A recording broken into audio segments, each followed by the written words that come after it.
दोस्तों, आज मैं आपसे श्राद्ध के असली अर्थ के बारे में बात करना चाहता हूं। अक्सर हम सोचते हैं कि श्राद्ध सिर्फ एक कर्मकांड है। पंडित बुलाओ, तर्पण करो, पितरों के नाम का अन्न बांटो और काम पूरा हो गया। लेकिन क्या यही असली श्राद्ध है? नहीं।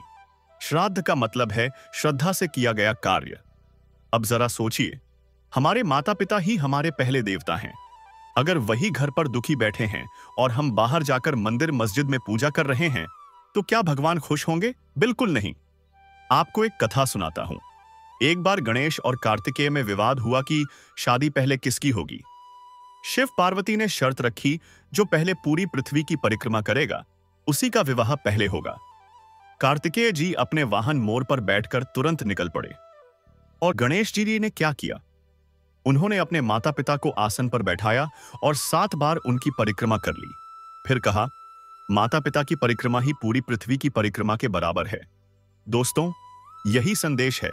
माता पिता की सेवा ही सबसे बड़ा तीर्थ है। अब जरा अपने समय को देखिए। आज कितने वृद्धाश्रम बढ़ते जा रहे हैं। कितने माता पिता अकेलेपन में जीवन काट रहे हैं। और बच्चे अब अपने काम, अपने मोबाइल और सोशल मीडिया में इतने व्यस्त हैं कि घर में माता पिता से 2 बातें भी नहीं कर पाते। क्या यही संस्कृति है? क्या यही हमारी परंपरा है? श्राद्ध पक्ष का असली उद्देश्य यही है, पितरों का स्मरण करना, उनके प्रति कृतज्ञता व्यक्त करना और सबसे जरूरी, जीवित माता पिता की सेवा करना। शास्त्रों में कहा गया है, देव अरण, ऋषि ऋण और यज्ञ। तो पितृऋण 3 अरण हर इंसान पर जन्म से रहते हैं। देव अरण उतरता है पूजा से, ऋषि ऋण उतरता है शिक्षा से और पितृऋण उतरता है माता पिता की सेवा से। अब आप ही सोचिए, अगर हम माता पिता का आदर नहीं करेंगे तो अगली पीढ़ी हमें आदर क्यों करेगी? संसार का नियम है, जो बोओगे वही काटोगे। और हां, श्राद्ध सिर्फ पितरों को याद करने का नहीं, बल्कि प्रकृति को संतुलित रखने का भी तरीका है। कौव को अन्न खिलाना, पीपल और वट वृक्ष को पूजना, यह सब सिर्फ परंपरा नहीं बल्कि विज्ञान है।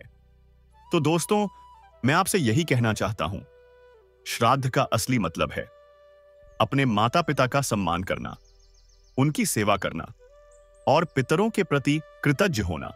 अगर हम माता पिता को खुश रखेंगे स्वयदाई, तो पितरों की आत्माएं भी प्रसन्न होंगी और भगवान भी हमें आशीर्वाद देंगे।